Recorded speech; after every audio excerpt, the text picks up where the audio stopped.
नमस्कार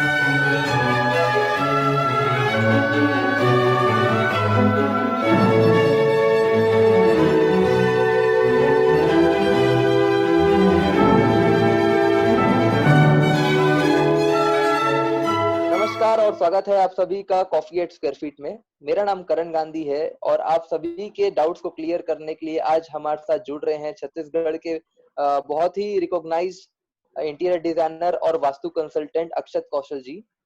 स्वागत है अक्षत सर आपका कॉफी एट स्क्वायर फीट में। धन्यवाद, बहुत बहुत धन्यवाद करण जी। नमस्कार सर, हमारे व्यूअर्स जानना चाहते थे कि आप वास्तु को कैसे इंटीरियर डिजाइनिंग के साथ रिलेट करते हैं और इसे कैसे आप किसी घर में यूज करते हैं अपने प्रोजेक्ट्स में। देखिए, वास्तु को इंटीरियर डिजाइनिंग से रिलेट करना जरूरी भी है, क्योंकि हर व्यक्ति अपने घर को खूबसूरत तो बनाना चाहता है, लेकिन उसे एक हार्मोनियस एटमॉस्फेयर भी चाहिए जहां सुख, समृद्धि, शांति, प्रॉस्पेरिटी सब कुछ बनी रहे। तो वास्तु एक ऐसा साइंस है, क्योंकि हम वास्तु को शास्त्र न कहते हुए साइंस इसलिए कहते हैं क्योंकि जब हम किसी भी नियम को अगर वैज्ञानिक तौर पर घटा करके प्रूव करते हैं तो वो साइंस कहलाता है। तो इसलिए हम वास्तु शास्त्र न कहते हुए उसको वास्तु साइंस कहते हैं। तो वास्तु साइंस के आधार पर जितने प्रिंसिपल्स हैं उसके, जितने नियम हैं उसके आधार पर जब हम मकान को इंटीरियर डिजाइन करेंगे या बनाएंगे तो उसका जो बेनिफिट है, उसका जो प्रभाव है वो हमें बहुत सुखद होगा। घर में बहुत ऑस्पिशियस घर बनेगा और सुख समृद्धि घर में बनी रहेगी। इसलिए इंटीरियर डिजाइनिंग को इसके साथ जोड़ के चलना बहुत जरूरी है। बिल्कुल सर, इसके अलावा हमारे व्यूअर्स को अगर आप कुछ 4 से 5 कुछ बहुत ही फेमस और बहुत ही फायदेमंद वास्तु टिप्स दे सकें जो वो अपने घरों में यूज कर सकें, आप इसके बारे में कुछ बताएं। टिप्स में ऐसा करते हैं कि कुछ बहुत जरूरी टिप्स होती है जो अमूमन रोजमर्रा की जिंदगी में यूज होती हैं। तो वैसे कुछ 4 टिप्स मैं देना चाहूंगा कि हम घर में जब सोते हैं तो किस तरफ सर रख के सोना, ये बहुत महत्वपूर्ण होता है। हम इस पर आते हैं इसलिए भी क्योंकि हम 16 घंटे काम करते हैं 24 घंटों में से, और नींद लेते हैं 8 घंटे की। बिल्कुल। तो होता यह है कि 16 घंटे की थकान को 8 घंटे में, मतलब आधे समय में नींद को लेकर के और उसकी थकान को उतारना होता है। वस्तुतः तो 16 घंटे की मेहनत के लिए 16 घंटे की नींद चाहिए, लेकिन इसको आधे समय में ही अगर ठीक कर लिया जाए वो किस तरीके से होगा। तो उसके पीछे भी जो है वो साइंस है, वो विज्ञान है। वास्तु कहता है कि जब आप सोते हैं तो आपका हेड जो है दक्षिण की तरफ होना चाहिए और पैर जो है उत्तर की तरफ होने चाहिए। उसके पीछे का जो लॉजिक है, हम इस बात को थोड़ा रेखांकित करना चाहूंगा कि वास्तु जो साइंस है वो विज्ञान की तरफ इसको थोड़ा सा ले जा रहा हूँ अपनी बातों को, कि हमारे शरीर में, हमारी बॉडी में ब्लड होता है, उसके अंदर हीमोग्लोबिन होता है, उसमें आयरन्स होते हैं। तो जो आयरन पार्टिकल्स हैं, हमने बचपन में भी साइंस में पढ़ा है कि जो आयरन पार्टिकल्स ज्यादा से ज्यादा समय तक मैग्नेटिक फील्ड में रहते हैं वो मैग्नेटाइज हो जाते हैं और वो भी एक प्रकार का चुंबक बन जाता है। तो ये जो पृथ्वी है इसका अपना एक मैग्नेटिक नॉर्थ एंड साउथ है। ये पृथ्वी पूरी एक मैग्नेट है जिस पर हम जन्म से जी रहे हैं। तो हमारी बॉडी भी मैग्नेट बन चुकी है। हमारा जो सर है वो नॉर्थ पोल होता है और पैर जो है साउथ पोल होता है। तो जो अट्रैक्शन और रिपल्शन का जो सिद्धांत है मैग्नेट का, उसके आधार पे ही ये जो सोने के जो नियम प्रिंसिपल्स बनाए गए हैं कि जब आप हेड को अगर आप हेड को नॉर्थ की तरफ रख करके सोएंगे, आपका हेड नॉर्थ की तरफ होगा, तो रिपल्शन के सिद्धांत के आधार पर आपका ब्लड का सर्कुलेशन हार्ट की तरफ स्पीड से आएगा और धीरे धीरे पूरे बॉडी में सर्कुलेट होगा।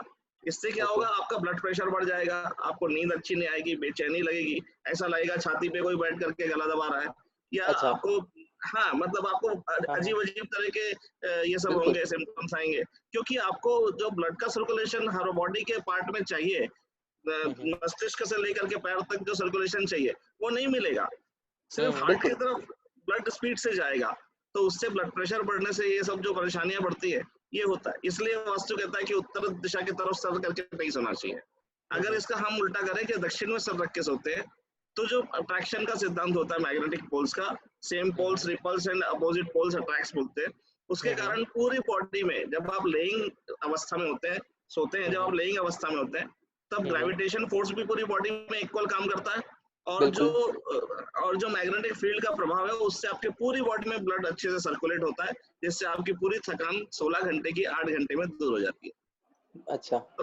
तो इसलिए भी जो है दक्षिण की तरफ सर रख के सोना बहुत जरूरी है, वास्तु यही कहता है। और एक और बात आती है कि भाई पूर्व दिशा या पश्चिम दिशा की तरफ सर करके सो सकते हैं कि नहीं सो सकते। तो ईस्ट वेस्ट दोनों तरफ सर करके सो सकते हैं, क्योंकि वो एक न्यूट्रल इफेक्ट है, मैग्नेटिक फील्ड का प्रभाव वहां पर नहीं पड़ता। आप ईस्ट में सर रखें तो भी सेम प्रभाव है, वेस्ट में सर रखें तो भी सेम प्रभाव है। बस नॉर्थ में ना रखें। हाँ, बस नॉर्थ में ना रखें। East west neutral effect vastu कहता है, बस थोड़ा सा इसमें धार्मिक बातें जुड़ गई है कि कुछ लोग कहते हैं कि सूर्य की तरफ जो है पैर करके नहीं सोना है, तो हम वेस्ट में सर रख लेंगे, तो आप वैसा रख लीजिए। थोड़ा इस्लामिक जो इस्लाम को मानते हैं वो कहते हैं पश्चिम में हमारा मक्का मदीना है, तो हम उधर पैर नहीं करेंगे, तो आप उधर मत करिए, आपको जहाँ रखना है। दोनों तरफ कोई दिक्कत नहीं है, दोनों के लिए अपने अपने कोई प्रॉब्लम नहीं है, लेकिन हाँ उत्तर में नहीं रखना है, इस बात का खास ध्यान रखें। ठीक है। दूसरी बात, आपने 4 टिप्स के लिए बोला था, पहले टिप्स हो गई, दूसरी टिप्स पर हम आगे बढ़ते हैं कि दूसरी टिप्स में यह है कि हम यदि मिरर की बात करें, आईना, ये भी बहुत महत्वपूर्ण रोल अदा करता है वास्तु में। और जब हम घर से निकलते हैं तो आईना देख के निकलते हैं, नहा के आते हैं तो सबसे पहले आईने की तरफ देखते हैं। तो रोजमर्रा की जिंदगी में हम सुबह आईना जरूर देखते हैं, बाहर से कहीं से आएंगे घर में तो भी आईना देखेंगे। बिल्कुल। तो हाँ, पुराने लोग कहते थे यार सुबह सुबह किसका चेहरा देख लिया यार, आज काम ठीक से हुआ नहीं, हो गया। तो जो है अपना ही चेहरा सुबह अगर हम आईने में देखते हैं और हमारा जो है दिन अच्छा जाए, ऐसा हमारी कोशिश है। आईने की दिशा भी सही तरफ होना जरूरी है, इसलिए आईने को हमेशा पूर्व दिशा या उत्तर दिशा के दीवार में लगाए, ताकि आपका चेहरा आईने को देखते समय पूर्व दिशा या उत्तर दिशा को हो, क्योंकि दोनों ही दिशाएं वास्तु में शुभ मानी गई हैं। पूर्व दिशा और उत्तर दिशा दोनों को शुभ कहा गया है कि सुबह उठ करके जब आप इन दोनों दिशाओं को देखते हैं तो आपका दिन अच्छा गुजरता है। वो दोनों दिशाएं आपको ऊर्जा प्रदान करती हैं, एनर्जी प्रदान करती हैं। तो ये मिरर का हो गया। तीसरा हम किचन की बात करें।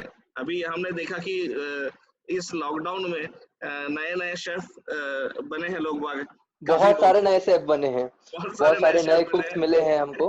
हर रोज कुछ ना कुछ एक नई रेसिपी वीडियो हमारे सामने आता है हमारी फैमिली में। बिल्कुल। तो जो किचन जो है वो भी सही दिशा में होना जरूरी है, और जहाँ से खाना बनता है, जहाँ पर और जहाँ से खाना बन करके घर में सारे लोग उसको खाते हैं और उसका ये करते हैं, उस जगह को भी बहुत अच्छी तरीके से वास्तु के अनुरूप बनाया जाना चाहिए, क्योंकि वो जो फूड हमारे शरीर में जा रहा है वो पूरी बॉडी को इफेक्ट कर रहा है, मस्तिष्क से लेकर के पैर को। तो वो फूड भी सही दिशा में बनना चाहिए, सही जगह पे बनना चाहिए। किचन हमेशा जो है आग्नेय कोण में, साउथ ईस्ट कॉर्नर में होना चाहिए घर के।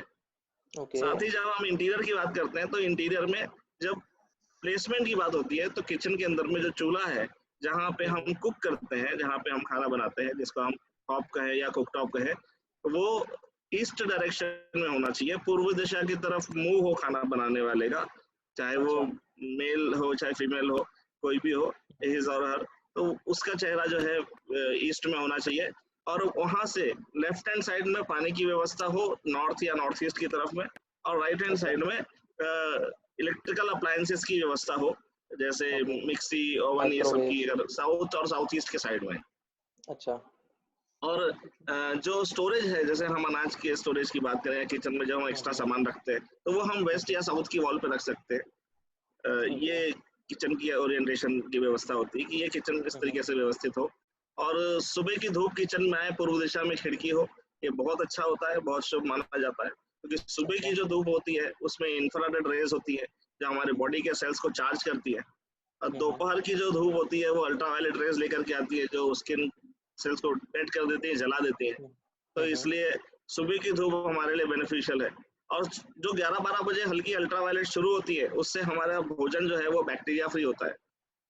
एक्वागार्ड आपने सुना होगा कि एक्वागार्ड में यूवी ट्रीटमेंट भी दिया जाता है। तो what is UV treatment? That is basically ultraviolet treatment. Ultraviolet rays से पानी को बैक्टीरिया फ्री किया जाता है। तो उसी तरह जो है सूर्य की अल्ट्रावायलेट रेज नेचुरली बिना पैसे लिए हमसे फ्री में हमारे लिए वो काम कर रही है कि हमारे भोजन को बैक्टीरिया फ्री कर रही है।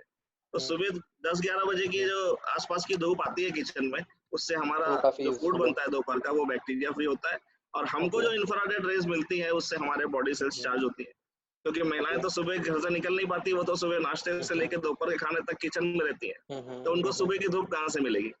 सही तो बात, इसलिए वो किचन में ईस्ट की विंडो ऐसी हो जिससे उनकी बॉडी को भी वो बेनिफिट मिले और भोजन बैक्टीरिया फ्लो, इसलिए भी वो किचन साउथ ईस्ट में होना चाहिए। ठीक है। और एक पॉइंट आप पूछ लीजिए, चौथा पॉइंट आपको अगर ऐसा कुछ लगता है तो। सर इसके अलावा जो मेरे को लगता है किसी भी घर में पूजा रूम जो होता है वो उस घर का ट्रांसफॉर्मर कहा जाता है। सारी एनर्जी पूजा रूम से ही पूरे घर में आई थिंक फ्लो होती है। तो पूजा रूम किस डायरेक्शन में होना चाहिए और उससे कैसे डिजाइन किया जाए? पूजा रूम का जो डायरेक्शन है वो नॉर्थ ईस्ट कहा गया है। ओके। पूर्व और उत्तर के कोने में पूजा रूम होता है। उसके अलावा यदि वहां संभव नहीं हो पा रहा है, वहां आपके घर में पोर्च है या बरामदा है या कोई ऐसा है, तो आप मध्य पूर्व में या मध्य उत्तर में भी पूजा रूम बना सकते हैं, उसमें भी कोई दिक्कत नहीं है। तीनों ऑप्शन होते हैं, मध्य पूर्व, मध्य उत्तर और ईशान्य। ईशान्य इन द सेंस उत्तर पूर्व का कोना। तो ये तीन दिशाओं में हम पूजा रूम रख सकते हैं। पूजा रूम रखते समय दो चीजों का ख्याल जरूर रखें कि पूजा रूम में सुबह की धूप आए, कि अगेन पूजा करने वाले को सुबह के इंफ्रारेड रेज मिले, एनर्जी मिले सुबह की धूप की।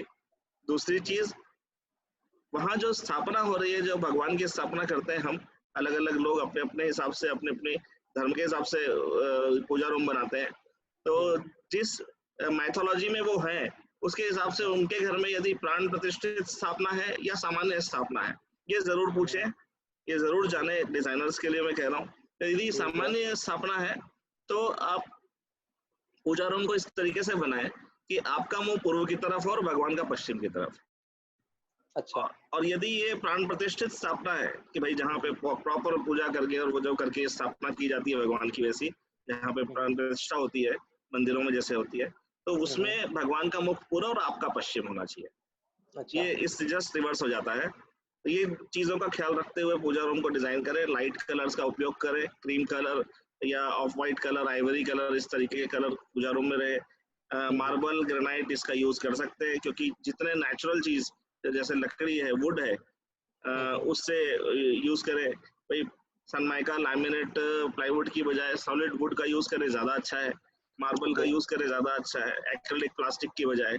तो कोशिश ये हो कि जितने नेचुरल प्रोडक्ट्स हैं उसका यूज मंदिर में हो, जो प्राकृतिक प्रोडक्ट्स है उससे वहाँ की एनर्जी जो है वो बहुत पॉजिटिव होती है। आर्टिफिशियल प्रोडक्ट्स के बजाय जो है नेचुरल प्रोडक्ट्स वहाँ पे बहुत ज्यादा अच्छी एनर्जी प्रोवाइड करते हैं। बिल्कुल तो इस बात का ख्याल रखा जाए। और एक मैं लॉ की बात कर रहा था, जो एक फोर्थ पॉइंट की बात रह गई। 3 पॉइंट हमने पहले कवर किए। चौथे पॉइंट में मैं आपको कुछ लॉस देना चाह रहा हूँ। वो फॉर्मूले की जो मैं बात कर रहा था आपसे, फॉर्मूलेस देना चाह रहा हूँ कि law of weight and height, इस चीज को अगर कोई भी व्यक्ति, हर व्यक्ति को याद रख लेना चाहिए। अगर वो याद रखते हैं तो बिना किसी कंसल्टेंट के, बिना किसी वास्तु कंसल्टेंट के अगर वो कुछ प्लान कर रहे हैं तो उनसे मिस्टेक ना हो। अगर ये लॉ उनको याद रहेगा तो ये फॉर्मूला उनको याद रहेगा। तो हम बात करते हैं law of weight and law of height. Okay. तो वेट जो है, कुछ दिशाएं ऐसी होती हैं जहाँ पे वेट ज्यादा एंटरटेन नहीं करता है, जहाँ पे अधिक वजन नहीं होना चाहिए, हल्का होना चाहिए। और कुछ दिशाएं ऐसी है जहाँ पे जितना ज्यादा वजन डालिए उतना हमारे लिए ऑस्पिशियस होता है। अच्छा। वैसे ही हाइट के मामले में, बिल्डिंग जिस तरफ कुछ दिशाओं में ज्यादा से ज्यादा हाइट अलाउ करती है वो हमारे लिए शुभ होता है, और कुछ दिशाओं में नीचा होना चाहिए, हाइट ज्यादा नहीं होनी चाहिए, वहां पे ढाल होनी चाहिए, वहां पे वजन कम होना चाहिए। तो law of weight and height में हम ये समझे कि नॉर्थ ईस्ट और नॉर्थ ईस्ट, ये तीनों तरफ में ज्यादा से ज्यादा जगह हो, ज्यादा से ज्यादा खुलापन हो। नॉर्थ ईस्ट, नॉर्थ और ईस्ट, ये तीन। अच्छा अच्छा। नॉर्थ डायरेक्शन, ईस्ट डायरेक्शन और नॉर्थ ईस्ट कॉर्नर, ये ज्यादा से ज्यादा हल्की हो, ज्यादा से ज्यादा कम हाइट हो, इसकी हाइट ज्यादा ना हो। और जितना इसको वेटलेस रखेंगे, जितना हाइटलेस रखेंगे, उतना हमको शुभता मिलेगी घर में। उतना ओपन रखेंगे उतना फायदा मिलेगा। और जितनी हाइट हम बढ़ाते जाएंगे साउथ वेस्ट और साउथ वेस्ट को, जितना वेट उधर बढ़ाते जाएंगे साउथ वेस्ट और साउथ वेस्ट में, उतना हमको बेनिफिट मिलेगा, उतना हमको फायदा मिलेगा। ओके।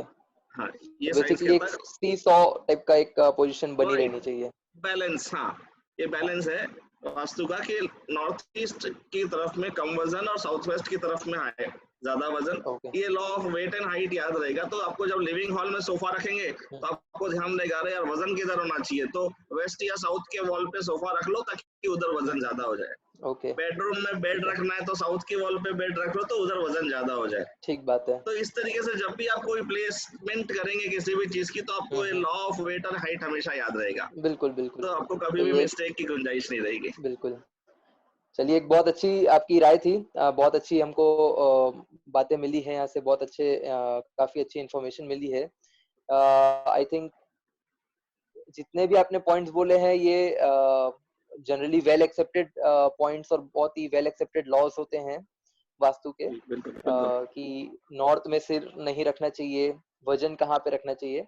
डेफिनेटली ये हमारे व्यूअर्स को हेल्प करेगा, और इसके लिए मुझे नहीं लगता कि वो अपने एग्जिस्टिंग घरों में भी इसका यूज कर सकते हैं, और अगर वो नए घर प्लान कर रहे हैं वहां पे भी इसका यूज कर सकते हैं। बिल्कुल, जरूर सर। तो या तो thank you so much sir, आपने टाइम निकाला, आप हमारे episode coffee at with square feet में आए। Thank you so much, and thank you everyone for, धन्यवाद, आपने मुझे ये मौका दिया। बहुत ही अच्छा लगा सर आपसे मिलके, and thank you everyone for watching Coffee with Square Feet, and keep watching and stay home, stay safe, and see you soon in the next episode. Till then, bye bye.